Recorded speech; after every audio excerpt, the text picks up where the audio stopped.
Did you know the real 007 was not a handsome spy in a tuxedo, but a 16th century magician who spoke to angels? Let's dive into the incredible story of Dr. John Dee, the man who inspired Ian Fleming's James Bond and used a mysterious black mirror to shape the future of England. John Dee, born in 1527, was a true Renaissance man. He was a brilliant mathematician, an astronomer, an astrologer, and a mystic. But his most important role was as a trusted advisor and personal astrologer to Queen Elizabeth I. He was one of the very first people to use the term British Empire, envisioning a global power guided by both knowledge and divine wisdom. But here's where it gets really interesting. Dee was also a spy for the Queen. He traveled across Europe, gathering intelligence and sending secret reports directly to her. And how did he sign these top-secret messages? He used the code 007. The two zeros looked like a pair of eyes, and the 7 was a lucky, mystical number. Together, they signified that the report was for Her Majesty's eyes only. Decades later, his very signature became the iconic code name for James Bond.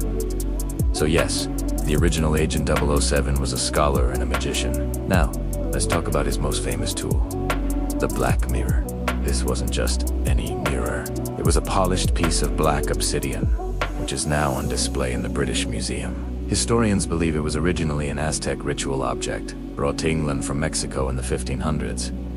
Dee didn't use it to check his reflection. He used it for scrying as a form of deep meditation, where you gaze into a reflective surface until your mind quiets down and images begin to appear. Dee believed these weren't just random visions from his subconscious. He believed he was communicating directly with angels and higher beings through this obsidian portal. He wasn't alone in this endeavor. Dee worked with an assistant, a medium named Edward Kelly. While Dee gazed into the mirror, Kelly would record the messages that came through. They claimed these messages were transmitted in a unique, angelic language. They called Enochian the supposed original language of humanity, spoken by angels. For Dee, there was no conflict between being a scientist and a magician. He saw science and magic as two sides of the same coin. Both were about uncovering hidden truths. Science helped him understand the physical world, while magic helped him perceive the spiritual world. Intelligence gathering and angelic communication were part of the same grand mission: to see what others could not, to understand hidden motives, and to predict future events. Think about it. The Black Mirror was his spiritual radar.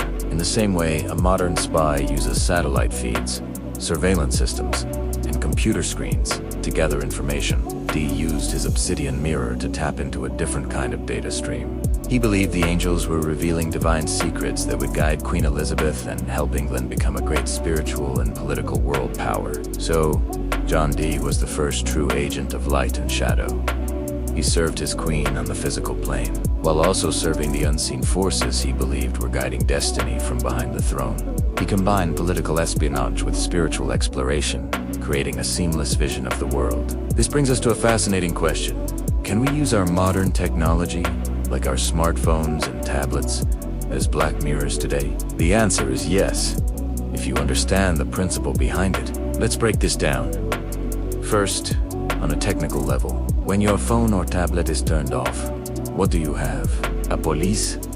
Black, reflective surface. It's functionally identical to a piece of obsidian. If you dim the lights in your room to avoid glare, your face will appear faintly on the dark screen, just as it would in a traditional scrying mirror. This provides a perfect focal point for meditation and concentration, allowing your subconscious mind to project images and symbols onto the surface. A simple tip: put your phone on airplane mode. Find a dimly lit space, and just use the dark screen as your focus. Second, on a symbolic level, a mirror has always been a powerful symbol. It represents a boundary between worlds seen and the unseen, the conscious and the subconscious. Our phones today are portals to the outer world, connecting us to billions of people and endless information. But what happens when you turn it off? When you disconnect from the internet and the noise, that same device can become a portal to your inner world. In that moment of silence, your screen stops being a communication device and becomes a magical tool, a modern piece of obsidian. Third, and most importantly, is the energetic level. A mirror, whether it's made of stone, glass, or Gorilla Glass, is just a reflective surface. The real power comes from you. It comes from your intention, your focus, and the energy you bring to the practice. If you create a calm space, maybe light a candle, have a glass of water nearby, and quiet your mind with a few deep breaths, and you use the dark screen with the intention of it being a door to your inner wisdom, then your modern device can absolutely function as a black mirror for the 21st century. If you're curious to try this, here's a simple ritual you can do. First, turn off your device or lock the screen. Sit comfortably where you can see your own faint reflection in the dark surface. Place your right hand over your heart and your left hand near the screen without touching it. Take 3 slow, deep breaths in and out. Then, silently in your mind, set an intention. You can say something like, "Let this reflection reveal only the truth my soul is ready to see." After that, just gaze softly into the screen. Don't try to force anything. Don't look for scary things. Simply observe what comes up. It might be a fleeting image, a feeling, a word, or just a sense of deep calm. The goal isn't to see angels like John Dee, but to connect with your own intuition and inner guidance. So, the next time you look at your phone, remember the story of John Dee, the original 007. Remember that this powerful device in your hands can be more than just a tool for distraction. In silence, it can become a mirror to your own soul, a portal to the vast, quiet universe that exists within you. Thanks for watching. If you enjoyed this journey into the hidden side of history, don't forget to like, share, and subscribe for more explorations into the mystical and the mysterious. See you next time.